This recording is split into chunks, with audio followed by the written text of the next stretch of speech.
2, 3, 4. Missing our newest member, Don Sarich, with us today.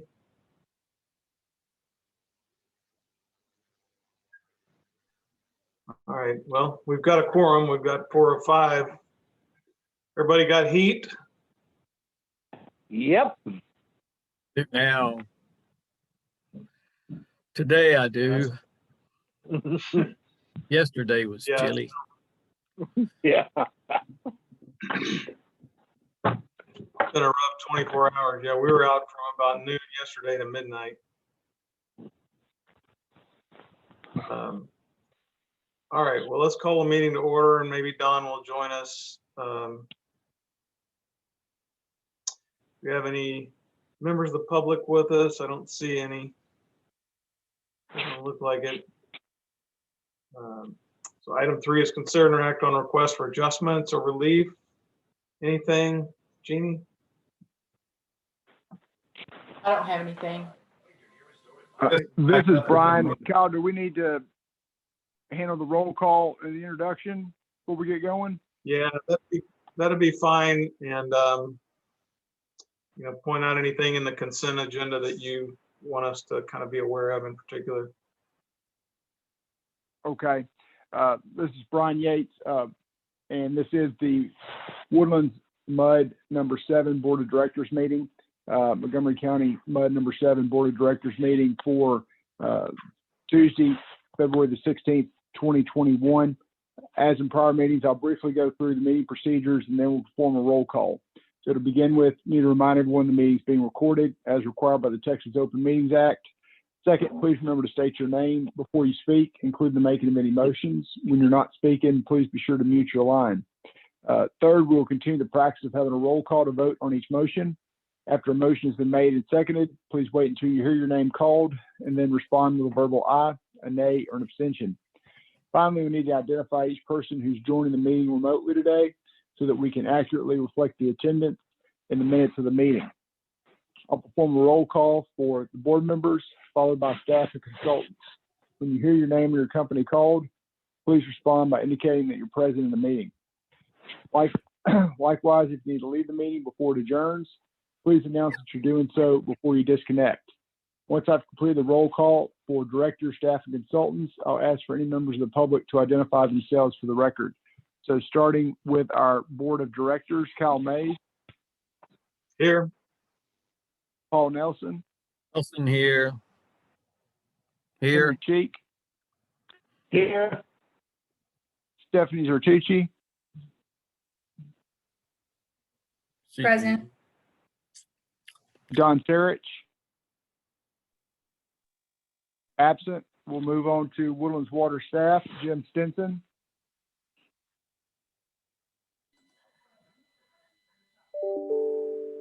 Is Jim on the line? He's here, yes. Okay, I can't hear him. Okay, Mike Mooney. Okay, I heard you, Jim. Thank you. Mike. Mike Mooney is here. Maureen. Here. Jeannie. Here. Shelley. Here. Anyone else from Woodlands Water in the meeting? Okay, we'll move on to San Jacinto River Authority staff. Ron Kelly. Present. Chris Meeks. Present. Matt Corley. Present. Anyone else from the River Authority in the meeting? Okay, we'll move on to MUD 7 consultants. Do we have any MUD 7 consultants on the line? If not, we'll move on to members of the public. Do we have any members of the public on the line? We need to identify you for the record as well. All right, that will complete the roll call. I'll go ahead and hand it back over to you, Kyle, to continue on in the agenda. As far as the consent agenda, as usual, if there is any item that directors would like to discuss, then let us know and we'll take it off the consent agenda. Otherwise, we can consider a motion to approve the items listed under the consent agenda without further discussion. Thank you, Brian. This is Kyle. So this consent agenda goes from items 4 through items 9. Any questions, comments about the minutes, financial reports, tax collector report, etc.? SJRA report. I would like to hear at some point, maybe during item 11, about the SJRA update with water service and infrastructure being affected by the cold.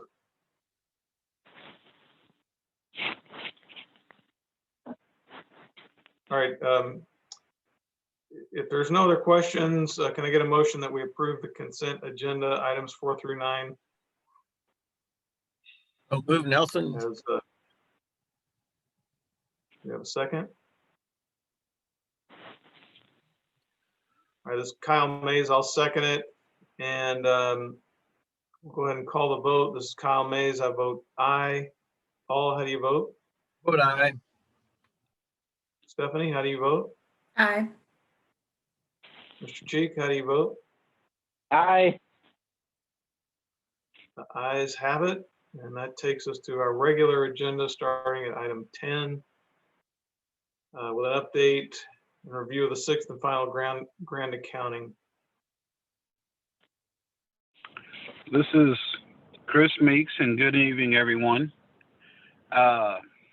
Quick update on the systems in the Woodlands. The water system and wastewater system, for the most part, have had no major issues. Water system's been going through, no problems internally, no line breaks, a few frozen valves here and there, but nothing that couldn't be defrosted and put back in operation. Water's still producing. I guess at the end of the day, the general thing is that the general public has, no need to worry because the water system, wastewater system's running. We have had to take, with power outages, portable generators around for about 24 hours Monday into a little bit this morning just to make sure all the lift stations kept running. Carried fuel around to refuel generators, but long story short, it's doing what it should. It's performing like any other day, just a lot colder. Do you have any questions on that before I move into a presentation? Negative. Chris, with Paul Nelson, I would just say that despite the fact that we sent out videos about backflow preventers and draining them, and despite the fact that I sent that on to many, many people, I've had 3 calls about popped ones today. Yes, sir. That seems to be the most obvious thing, that people forget to do that, and once they blow, then it thaws out and here it comes. That's it. As well as the folks that are trickling water through their faucets, not everything freezes, and next month the complaints about high water bills. So Exactly. Yeah, I have tried my best to discourage the drip method, but so far we're okay. Anyway, I appreciate y'all's efforts. yeah, we've kept the staff as warm as we can. We've got enough food and everything, keep them comfortable, because if they're not out there doing this, then it would go pretty bad pretty quick. So keeping them warm, keeping them fed. We are on 24-hour operations. So staff in Woodlands and GRP maintenance operations have been 24 hours a day since Sunday night. So they're the ones keeping it up. This is Brian. I just want to make sure to point out to the board that this is quite a feat for the River Authority, because I just have been receiving emails over the last hour that all the regional water authorities in Harris County and Fort Bend County have shut down their pump stations because the city of Houston is not able to deliver surface water. So all those districts that receive surface water are having to make sure that their plants are able to meet full demand right now. It's not a pretty picture in Harris and Fort Bend County right now. Wow. A lot of boil water notices because of low pressure. That's true. Yep. Well, and we got about 3 more days of, or nights anyway, of pretty cold temperatures. So keep up the good work, SJRA. Keep it flowing. I will pass it along, and I'm sure they'll keep doing the best they can like they do every day. So, all right. So on topic is the sixth and final accounting recap. This is a high-level overview of sixth and final accounting. If you have any specific questions, we can talk during the meeting, or we can talk afterwards, trying to send everything I can through Jim. That way he stays on top of everything as well. So if I'm going through this and you have questions, please interrupt me. All right. So I am on my cell phone. I'm not able to share screen, so I'm just going to kind of go through the slides at first. So, and this information is in your packet as well. So the first page I'm going to talk about is the history of interim accounting. History, or interim accounting, final accounting, grant accounting, a lot of different names, all means the same thing. What it means is that it's a process that we have conducted since 1983 in combination with the MUDs, JPA, the developer, so on and so forth, to provide funding for future expansions on the water and wastewater systems. So what we do is, at the time, we looked at a 5-year look ahead with the developer and said, what do you plan to build? What do you plan to do, and where over the next 5 years? And based off of that information, we would look at the water and wastewater systems, the pipes, the motors, the valves, the facilities, all that stuff that comes with it, to make sure there was enough capacity. And if capacity was needed, what was it, where was it, and how much did it cost? From that information that the developer gave us, we would also standardize what we call now a single family dwelling unit equivalent. So it didn't matter if it was a mall or a townhome, apartment building, a kolache shop, didn't matter. We were able to standardize it to a 2,000 square foot home. And there's a technical report I'm going to get to Jim, and then he can pass it out if you'd like to see it. So once we had the cost and we had the SFDUE, we're able to put those two together. And then the beauty of the interim accounting was that any capacity growth was paid for collectively by the MUDs. So it didn't matter if Metro was growing and 47 was not, because Metro would, the cost would be shared amongst everybody at that time.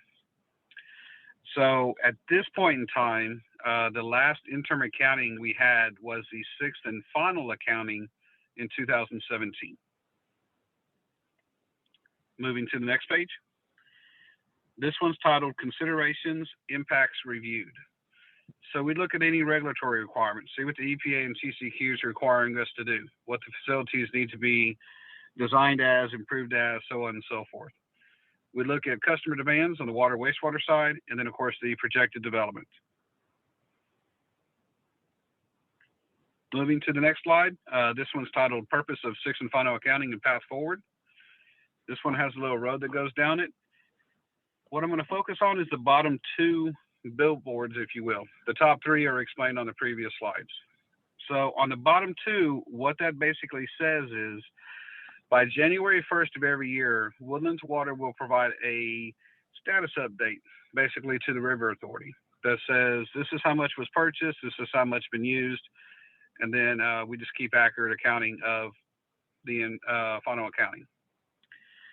If any growth is needed in individual MUDs as we go forward, that will be handled by the individual MUDs themselves. There is no plans for any more interim or final accountings, hence the word sixth and final accounting. So any future capacity needs as we approach ultimate development will be handled by the MUDs. Moving to the next page, items for consideration. These are things, just bringing up since we are reaching ultimate development. By the way, I skipped over that point. Ultimate development in the 2017 sixth and final accounting was planned for 2027. So when the developer said at that point they're pretty sure they'll have all their stuff done. What the sixth and final and developers do not always take into consideration is redevelopment that can occur after that as well. So that's an item for consideration, is one, redevelopment in the multifamily development and vertical development. Then capacity is only funded and built for the sixth and final accounting and everything before. There's no reserved excess capacity in the wastewater and water systems.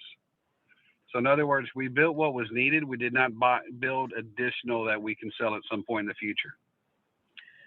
And so any additional capacity request, make sure your capital projects funded solely by the MUD requiring the capacity.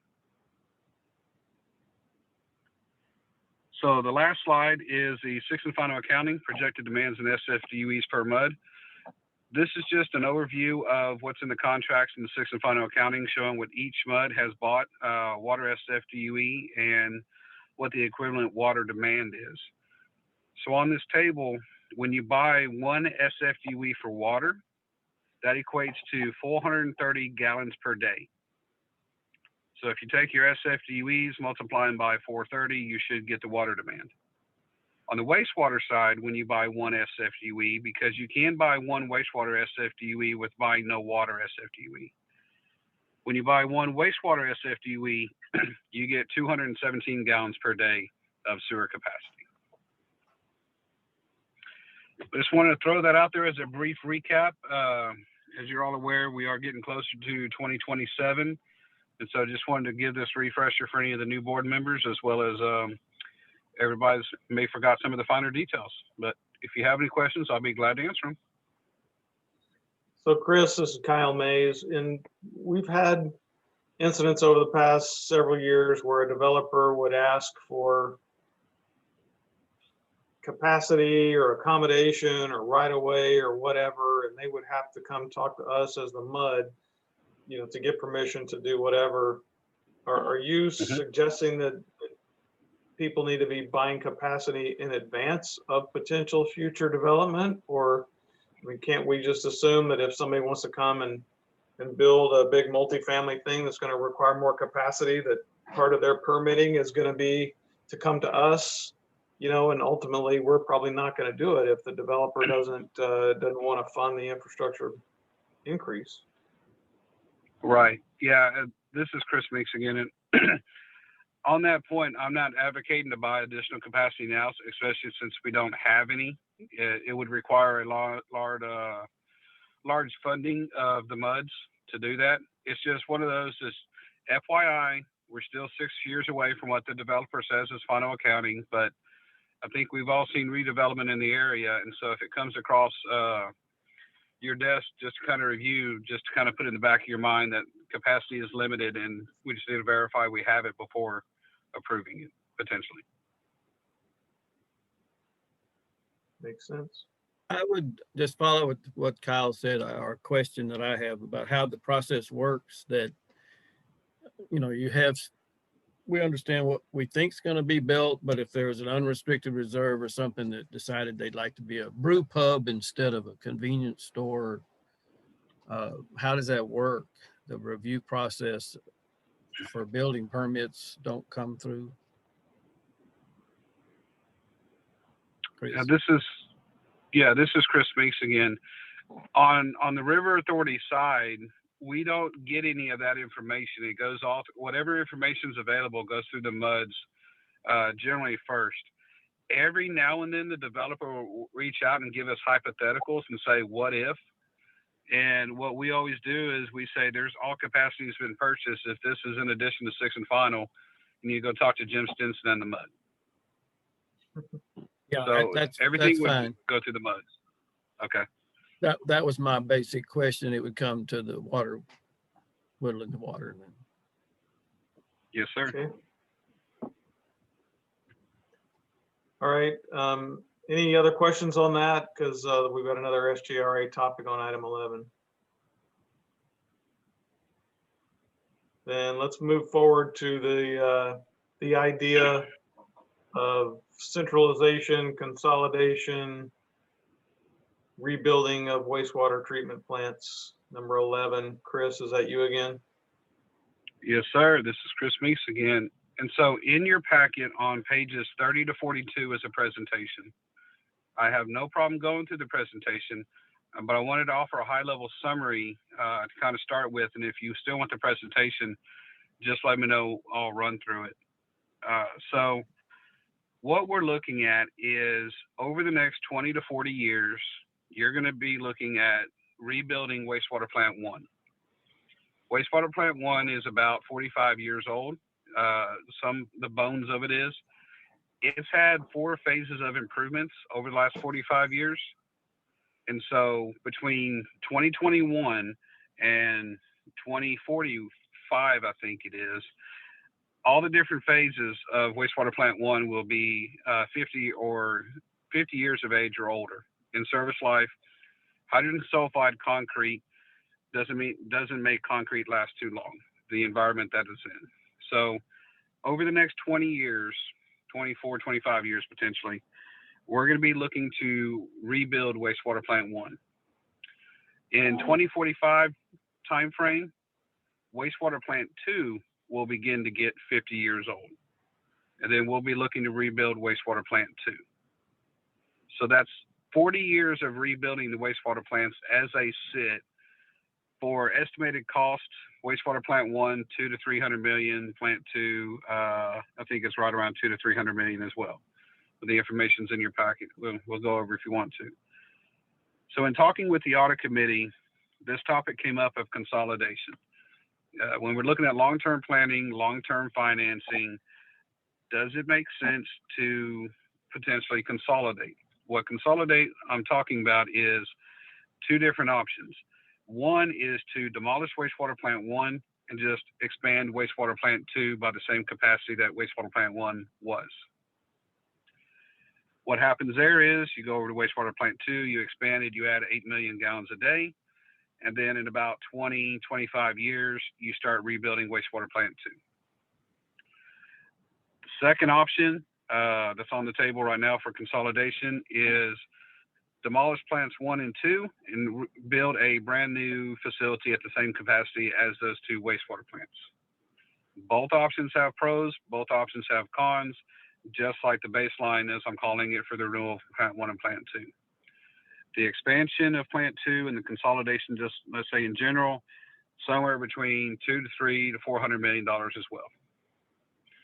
So what the River Authority has asked is to see if it's feasible to do a consolidation feasibility study, cost of $500,000 to $1 million, to be paid by bond funds, bond proceeds from a 2017 bond. The bonds are paid, the debt service is paid annually through the wholesale wastewater rates as they are, so there's no rate increase because the expense is already accounted for, the cash is already at hand. And the feasibility study would look at just that. Is it feasible financially, with a little bit of high-level technical in there, to consolidate the facility? So we'd look at a baseline of what's the cost to renew plant 1 and plant 2 as they sit and when, what's the cost to expand plant 2 or build a new facility, and what's the conveyance cost to get the flow from plant 1 to plant 2. And so that is what the PowerPoint is in regards to. If you have questions, we can answer the questions. If you want me to run through the PowerPoint, I can definitely run through the PowerPoint. But I want to make a comment. I want to make a comment at this point. This is Kyle Mays. And so just so you guys know, the audit committee spent multiple hours with the Woodlands Water Agency staff and the SJRA staff, a couple of different meetings. And we went, this presentation that's in our packet is what was whittled down from about 30 pages originally.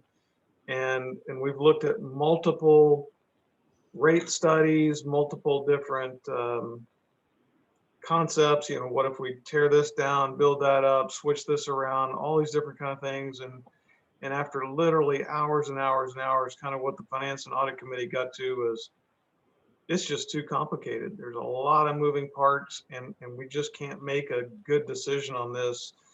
And besides that, we're talking literally hundreds of millions of dollars, whichever option we choose. And we just felt like without a professional, formal feasibility study helping us understand the options and what they would cost, it's just not a decision we could make, and certainly not something that we could recommend to other trustees or MUD board members. And so it's just hard to imagine how we would make this decision without that study.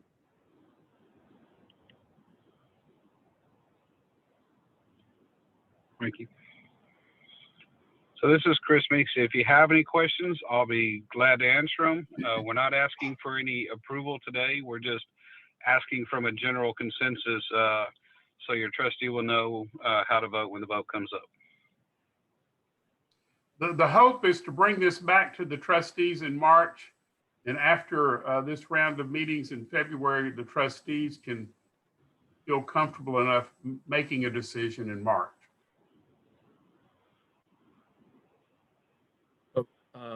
So Kyle, you're prepared to make that motion at the executive level? You go back to those slides about, the renewal of wastewater plant 1 and then wastewater plant 2. You're looking at a range of 200 to 300 million on plant 1, 270 to 350 on plant 2. So you could easily be talking $500 million or more. And maybe we spend $1 million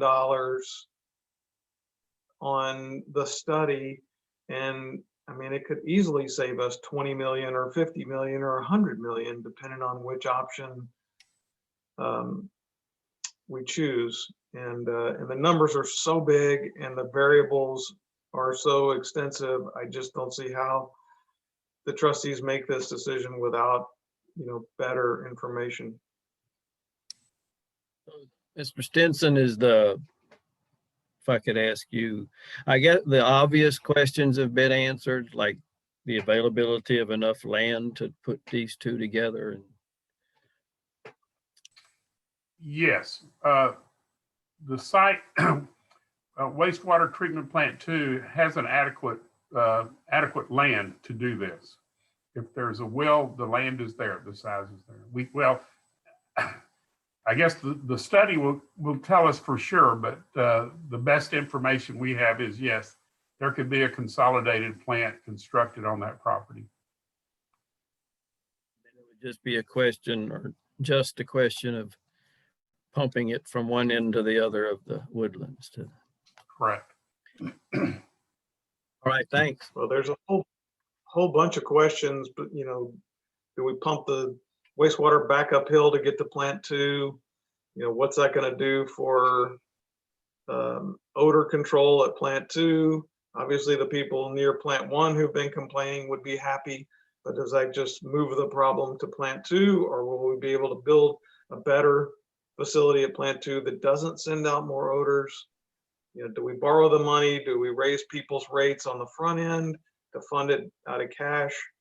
I mean, the impacts are tremendous in our water rates potentially too. And, to ask people to, endorse a huge bond issue or to have significantly higher water rates because we pay for it out of cash flow, it is going to be tough without some really good data backing up this decision.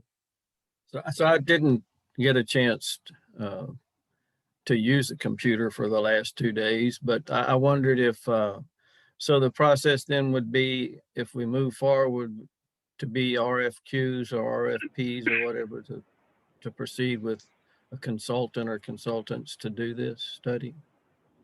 Yeah, this is Chris Meeks. The thought would be that we would do a RFQ, request for qualifications. This item, since there is a range that we're looking for, generally $500,000 to $1 million, based off the different options, the trustees would be approving the issuance of the RFQ. Prior to the RFQ going to our board for approval, we would bring the RFQ back in the final proposal back to the trustees to review and say, yes, we're still we're good with this number, and know what the final number is instead of this range. And then it would be the feasibility study. Throughout the entire process, we'd be bringing information back, offering workshops, so on and so forth. We want to keep you on the loop. Like Kyle said, it's a lot of money, and we don't want to do this in a vacuum. Kyle, is there something we need to do as the board tonight, as far as guidance for you? Or I would say, I don't know that we're supposed to necessarily vote, but if somebody has a strong opinion or strong feelings or want to be, better informed, then you could certainly, I mean, this is the time to ask Chris, because this really, we're talking about spending a tiny bit of money compared to what we're going to be asked to spend over the next couple of years, as we have to make some very, very expensive decisions regarding plant one. Do we fix the old plant, or do we move it and go all in with, state of the art plant one at a different location? Because you can't go rebuild a new plant at the current site, because the other stuff is in the way and there's not enough land there. Well, I said, I heard Chris say that this would be up to the executive. I just would offer my support and say that I think we should proceed with it, and whatever Mr. Mays is, carry it forth to make it happen.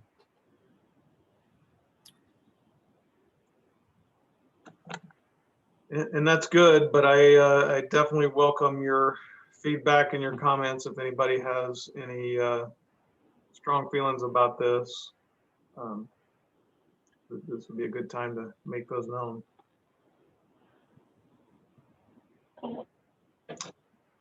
All right. I just wanted to say that I also agree with moving forward with the study. Very good. Henry, any thoughts on this? No, I'm like you. I think we're going to need to have a very complete feasibility study, and before we make any decisions on it at all, so we understand the whole process. Okay. Well, it sounds like we're all on the same page. I can't imagine anybody wanting to spend $500 million plus or minus without all the facts. And even frankly, with a feasibility study, we're not going to have all the facts. If you look at a timeline, it's going to be multiple years to get all the engineering done, even once we pick a direction to go. So this is a multi-year process, and all this does is just kind of kick off which direction we start in that process.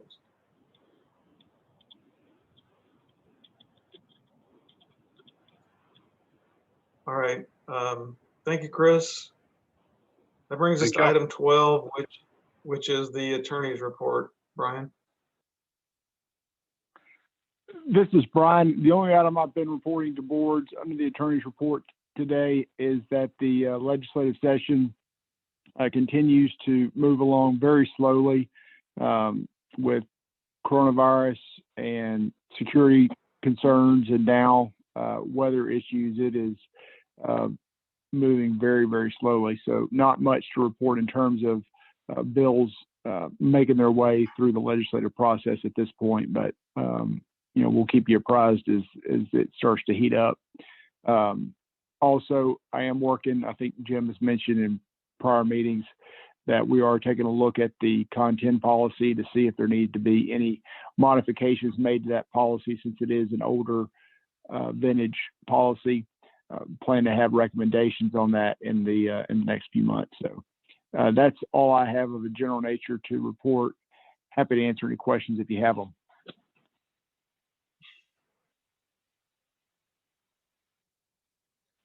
Any questions for Brian?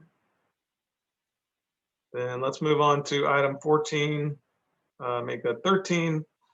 SJRA Phase 2 Spring Creek Flood Control Dam Feasibility Study.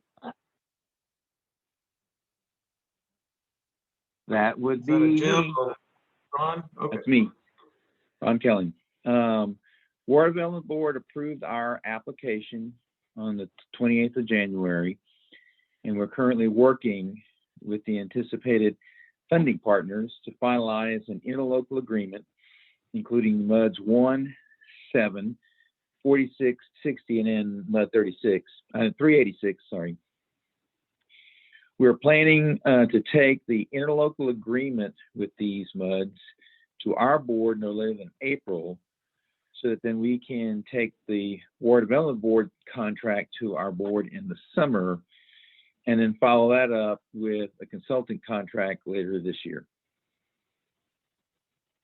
So moving forward.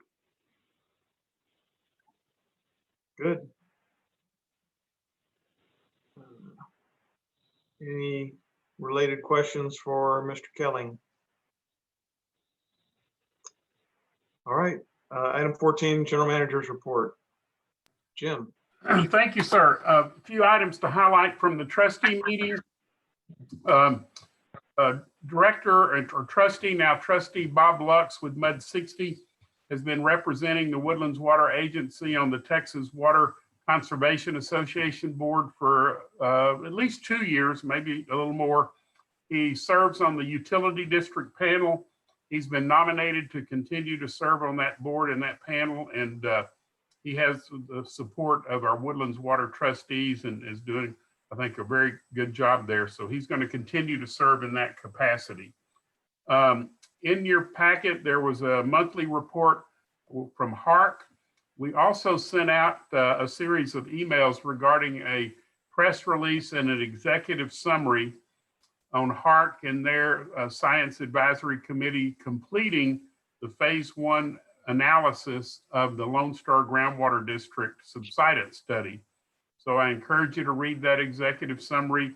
They did find some things that they questioned. This is just part of the ongoing review process of the technical information that comes out of Lone Star and others. HARC is an expert in this arena. They've brought in a really good team to review this. So we continue to look forward working with them as a partner in the consortium. I reported that I've been working with two neighborhoods, really, one around the Slash Pine area and the San Jacinto River Authority water plant there, and then another water plant off of on Woodlands Drive in Kirkendall. The poles that we've installed on those locations to utilize our AMI system and transmit the signals have caused some concern of neighbors that live either adjacent or nearby. So I'm in the process of meeting with them, listening to their concerns, and probably going to try to bring back some options to address those concerns in March or April to the trustees in the MUDs. Paul Martin with MUD 67, trustee for MUD 67, reported at the meeting his preliminary findings are that the operational reserves for the end of the fiscal year at the Woodlands Water Agency will be sufficient to give a refund back to the MUDs. You may remember a few years back, we adopted a resolution and a policy of refunding any operational reserves that exceeded a threshold back to the MUDs, and we review that each year after the audits are complete. He thinks that there's going to be a refunding for the MUDs that will be discussed in March.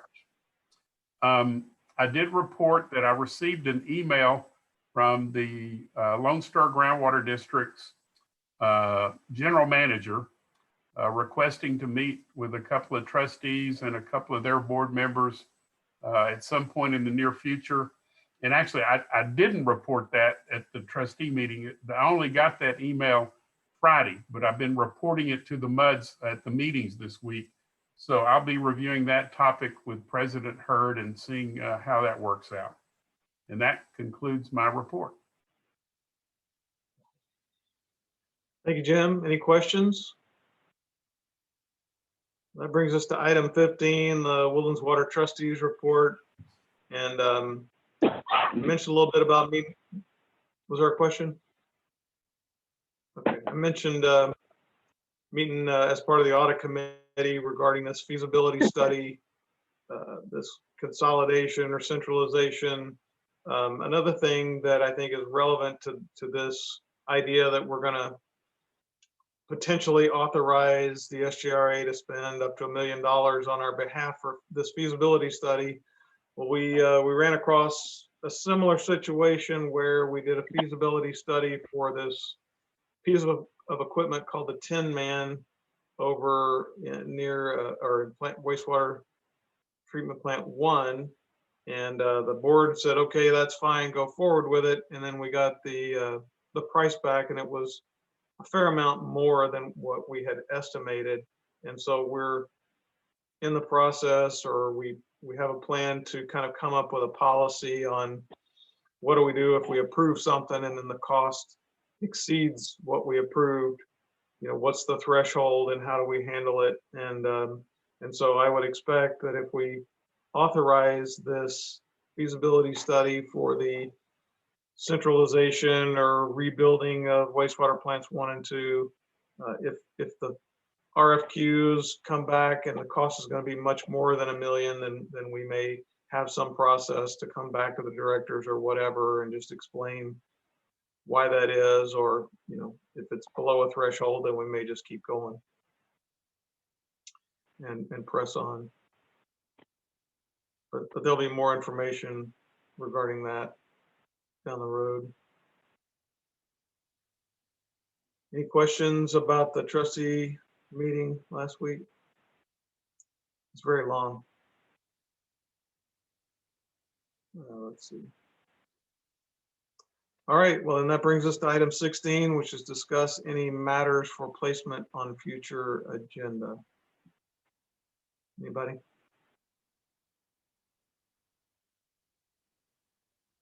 If there's no further questions, then we will adjourn the meeting. Kyle, before you go, is that library behind you, is that yours or is that Trinity University in Dublin? You know, this is my smaller library. I didn't want to sit in the big library and, you know, make you guys, you know, feel bad. So I thought I'd Is use it this Trinity? quaint library. Trinity or not? Yeah. Yes, Well, Trinity. I'm gonna claim the 5th because honestly, I don't know what the name of this particular library is or where it's from, but I kind of liked it. Yeah, so I've been lucky enough to go to the Trinity. You know, I guess that university started in around 1200, but the library looks a whole lot like that. It's an amazing. You feel smarter just walking through it, and you look good in it. There's a good chance that at our next meeting, I'll be coming to you from a different location. So stay tuned. All right. Thanks, everybody. Appreciate Thanks a you. lot. Bye. Bye-bye. Thank you.